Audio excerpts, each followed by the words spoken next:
I started out, playing blues in Akron, Ohio, and I still have this affinity for people like Johnny Lee Hooker because I played with cats like this.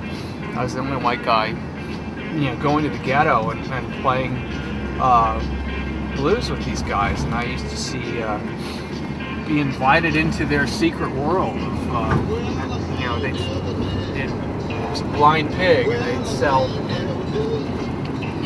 shots for $1, Budweisers for $1, and some days they wouldn't pay the electric bill, so they'd have a long extension cord from their neighbor's house, so they could power up the amps and have some,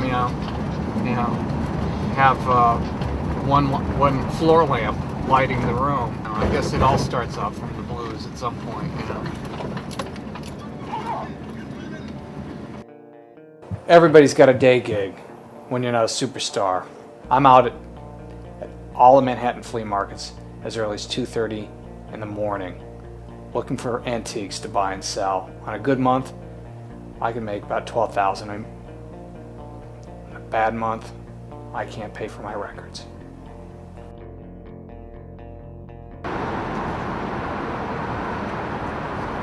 This business gives you a lot of time to think. Sometimes a melody will pop into my head. Sometimes the words, sometimes the words will come and I'll phone them into my, I'll call my landline and sing into it. Right now I'm picking, just sort of sharking around, looking for, see what people show up with. So. And it's a relationship-based business, like any business, and you talk to people, and you talk to them first and see what they have, and then you have ask them what else they're working on, and throughout the year you hope that you're able to buy things outside of this market from these vendors also. So the business has changed so dramatically over the last 5 years, both with the flea market being broken up into different pieces. It destroyed the continuity, and also how merchandise. You can only sell really great stuff now, and the middle market has just disappeared. And if you do buy things like that, it's sort of mid-market. You should pay less for it, and you're going to get less for it. It's just people only want the really kick-ass stuff. My music's about the struggle to keep everything, all the balls up in the air, keep everything going, despite just immeasurable odds. I grew up in Akron, Ohio. It's about 40 miles south of Cleveland. Faded Industries. It was once a boom town in the 20s, primarily known for rubber, and now it's known for polymers, plastics. My father started out in the rubber business and now is in the plastics business. I have a brother and sister. I'm the youngest. I was the baby. I was sort of, got away with a lot more than they did. In the early 70s, my mother was pursuing her master's degree and taught at the University of Akron, and she had friends who were subsequently 10 years younger than she was, and that was sort of Woodstock generation. So everybody would sort of congregate, and we would be sent upstairs, and they would party until 4 or 5 in the morning, and we'd sort of sneak down and try to listen to what the grown-ups were saying. And they gave us subsequently a lot of freedom to make our own choices, and that can be good when you're a teenager and sort of bad when you're an adult, because I think I had probably too much independence and got in a lot of trouble. I moved from Cleveland, Ohio to New York in 1997 to further my music career. I was introduced to Marcus Moser in the fall of 2000. He was working on a project with a young singer named Nadia Ali. I played on some of their demos. The project ended up being called I.O., and they had a huge international hit called Rapture. I didn't see Nadia very much, but we remained friends, and she eventually introduced me to Lance Jordan, who I'm currently working with. I told Tom, I said, this is a producer that you should work with, and I played him a song that it was actually a dance song that becomes kind of a rock song in the middle of it, and I just wanted to show Tom how diverse he was. And so I guess in that way, that may have helped out Tom because he was looking for a producer at that time.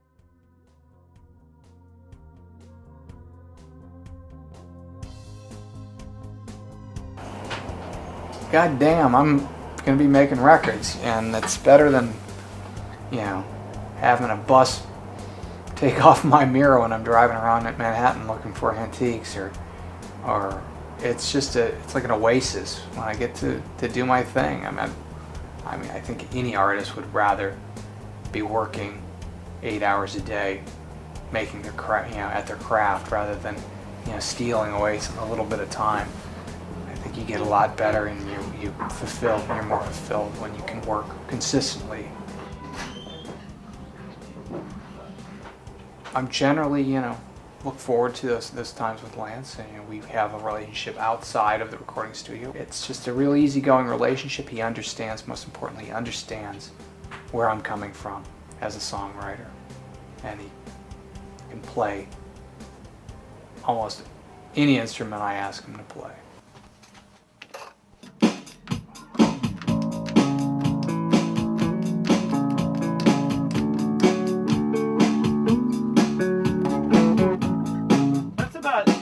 Long way tempo, right?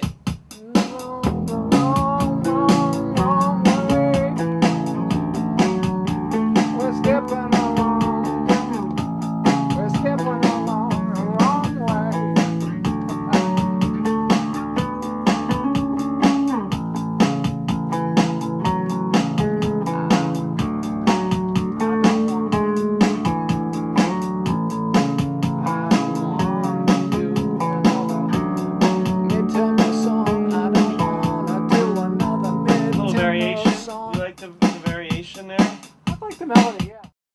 I liked C-Bus the best out of the first batch of songs that he played me, and we were doing it kind of like a straight rock kind of thing, and then I put this groove to it and just kind of threw together a remix and played it out, and played it out at one of my DJ gigs at Movida, and I dropped the song on, and it got kind of a mixed response. At first, some people didn't really know what to do to it because it was this very rock kind of chopped up guitar thing that I had going, but the groove was really good, and I was also mixing this like tribal record over it.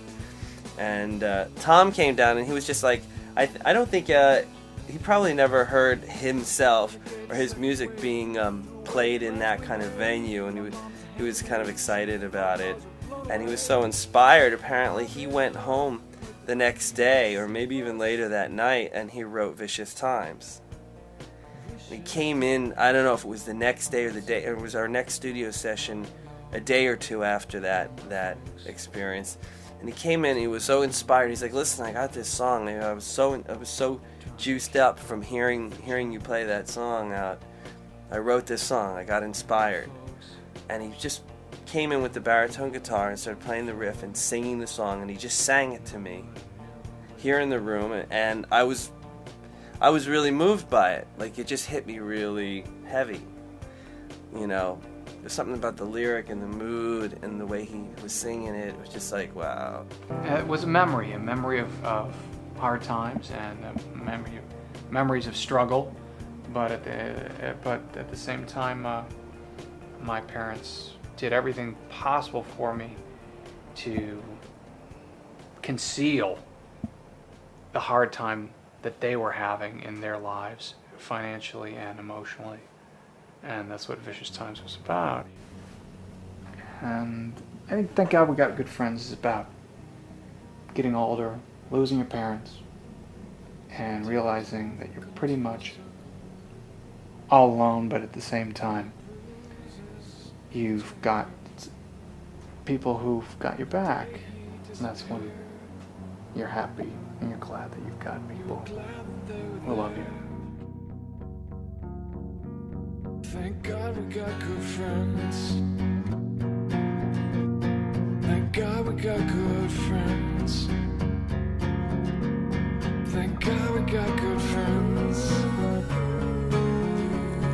Thank God we got good friends. Thank God we got good friends. You're lucky if you have a few.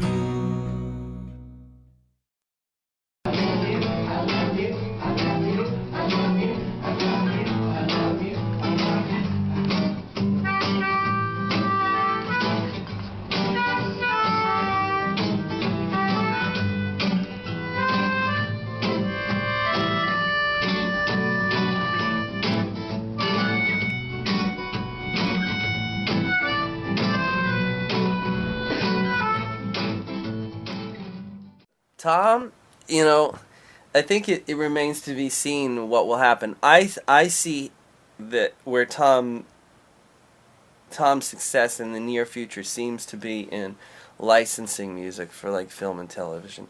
The music that we've created together sounds like film soundtrack music. It sounds like stuff that should be like on, you know, even just like one of those tunes being like the title track or the closing track to like the right kind of film. It'd just be like, boo, it hit home, you know? I think major labels try to, what's the word I'm looking for? Sugarcoat. A lot of artists. I think that Tom Geiger does not fall into that category. I don't think Tom can be sugar-coated. And that may be a challenge for him, but I don't know. I think that that's what makes him stand out. I like it. I was grooving on that shit too. Good. You heard I was like bringing out. It's like that thing that we do with the The good bass lines, Right. just moving. Like it's like right in the vein of the other stuff. Right. It's good. What's the name of this song? Life. Life. It's a good one. Oh ah, oh ah, oh, oh. Oh ah, oh ah, oh, oh. Oh ah, oh ah, oh. All right, Oh. let's. Oh ah, oh ah, oh, oh. Oh ah, oh ah, oh, oh. All right, I'm gonna roll this.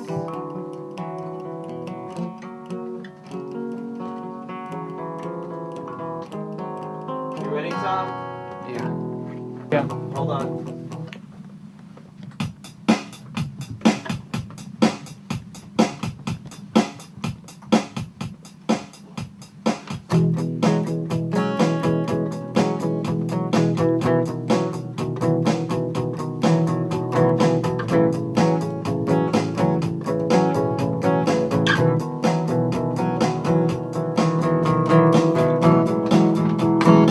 Life that seems so cool.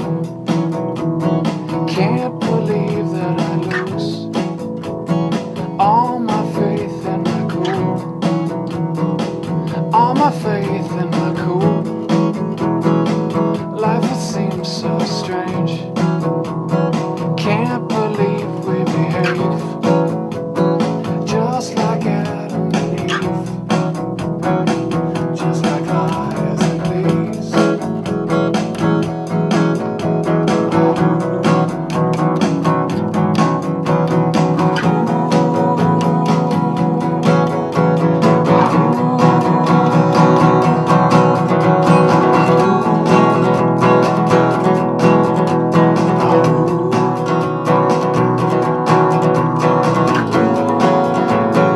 Just like lies and thieves.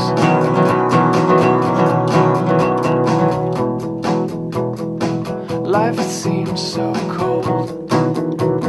Can't believe we get old. Hope I die before I get ugly and old. Life it seems so strange. Can't believe we behave just like like Adam and Eve, just like liars and thieves.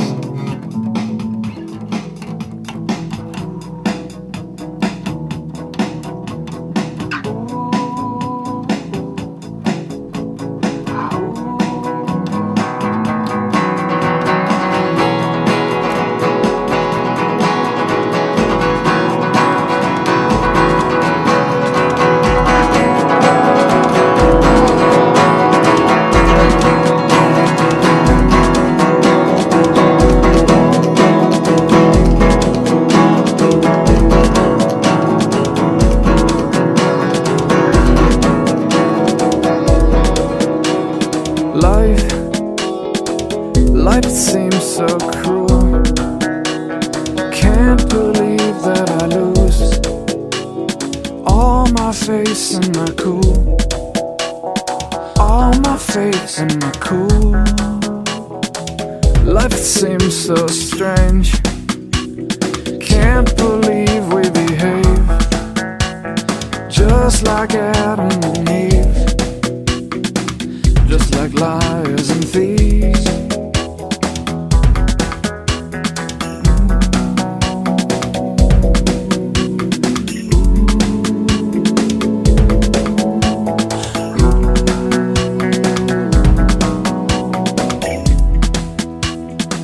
Life seems so cold. Can't believe we get old. Hope I die before I get ugly and old.